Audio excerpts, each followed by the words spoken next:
సమంత గారి గురించి ఇష్యూ అవుతుంది కదా, Yeah. దాని మీద మీ ఒపీనియన్ అన్న?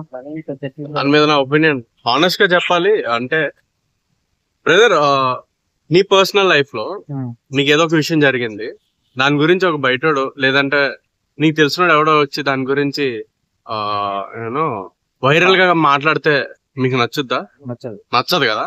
సేమ్ వైస్ సమంత, ఆమె తన ప్రైవేట్ లైఫ్ అసలు బయటకే పెట్టదు. షీఈ్ తన కెరియర్ వైజ్ తను మంచిగా ఎదుగుతుంది.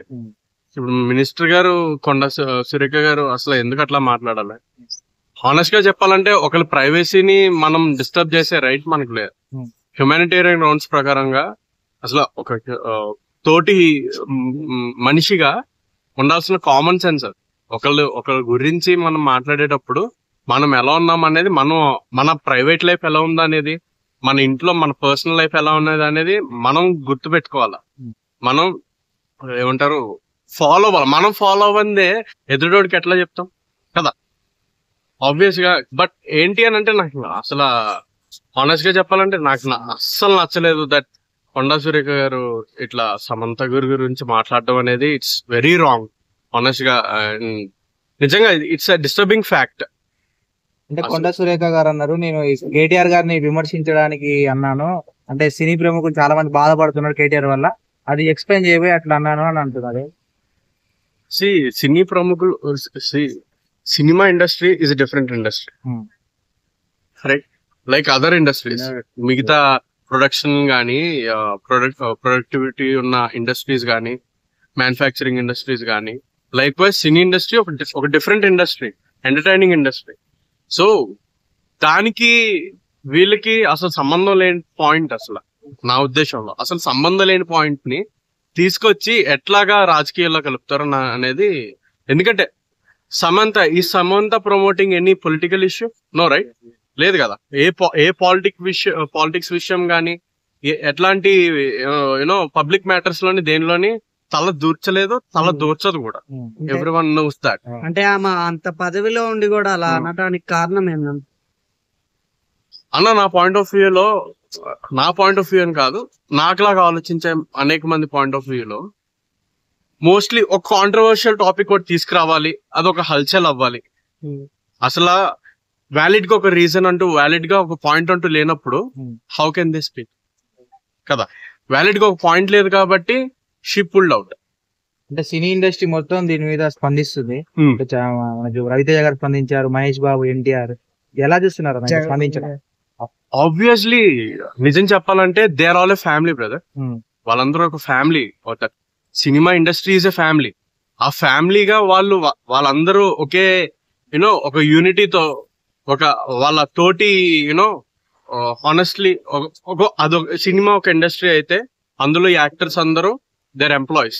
ఒక రకంగా చెప్పాలంటే ఒక తోటి ఎంప్లాయీగా, ఇప్పుడు suppose let's say me media ఉన్నారు, మీ మీడియాలో ఎవరో ఒకరికి ఏదైనా ప్రాబ్లం వస్తే లైక్ ఫెలో మీడియా పర్సన్ గా మీరు ఎలా అయితే రెస్పాండ్ అవుతారో, లైక్ వైజ్ సినిమా వాళ్ళు కూడా రెస్పాండ్ అయ్యారు. అండ్ నిజంగా చెప్పాలంటే ఆ రేంజ్ లో రెస్పాన్స్ రావడం అనేది that's a very good thing. ఎందుకంటే ఒక తోటి యాక్టర్ కి ఇట్లా హ్యూమిలియేషన్ ఫేస్ చేస్తుంది, మనం సపోర్ట్ చేయాలి.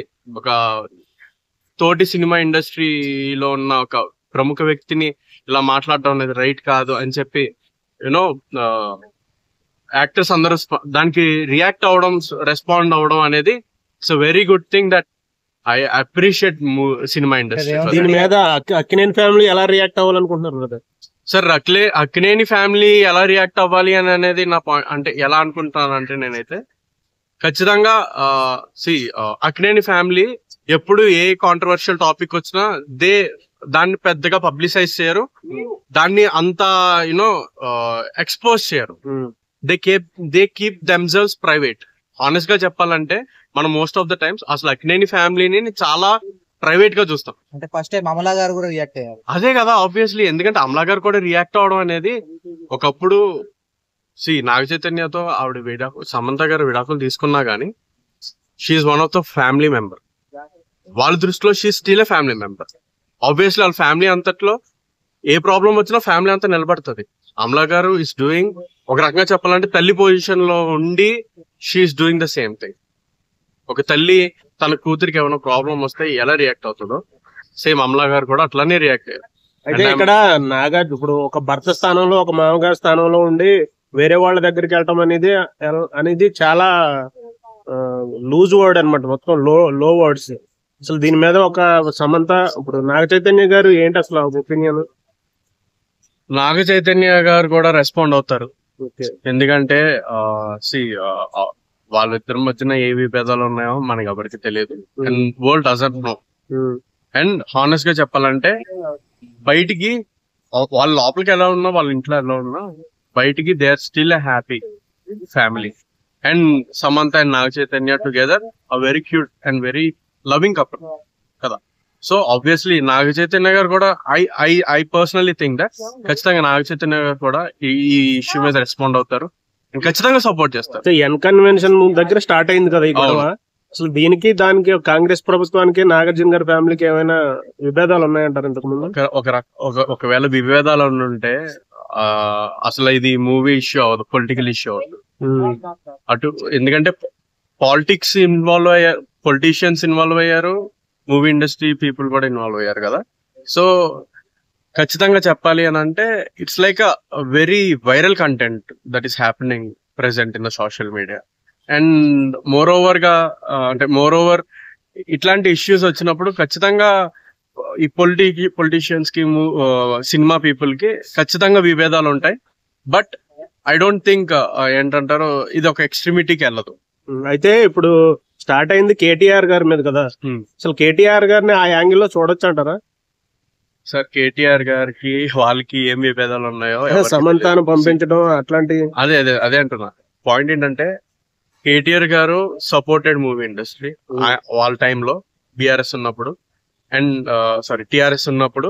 అండ్ నౌ ఖచ్చితంగా యూనో కేటీఆర్ గారి సైడ్ నుంచి అయినా కానీ, కాంగ్రెస్ సైడ్ నుంచి అయినా కానీ ఖచ్చితంగా సమంత గారికి సపోర్ట్ ఉంటది, ఖచ్చితంగా సపోర్ట్ ఉంటది. బట్ మనం చూసే విధానం, మనం ఏ విధానంలో చూస్తున్నాం అనేది మన మీద డిపెండ్ అయి ఉంటది.